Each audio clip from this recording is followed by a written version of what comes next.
Greetings everyone. I've recently been asked what is a heart murmur. So what are heart murmurs?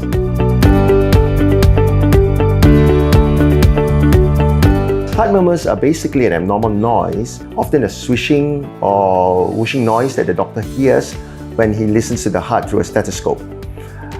Now, a heart murmur may indicate a problem with the heart valves, and therefore if a doctor were to hear a murmur through the stethoscope, he may often send you to see a cardiologist or to arrange for you to have an echocardiogram, an ultrasound scan of the heart. Now, not all heart murmurs indicate a valve problem or heart problem. Okay? There are many cases where the murmurs are actually benign, or what we call innocent murmurs. Now, innocent heart murmurs are often caused by an increased blood flow across the heart valves in healthy people. It may occur, for example, in pregnant women when there's an increase in cardiac output, in young children, or even when you have a fever, or if you're anemic.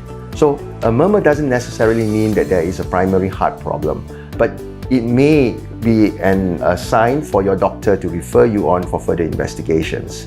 Now, I will touch on some of the more serious causes of heart murmurs, which are the valvular heart problems, in the next session.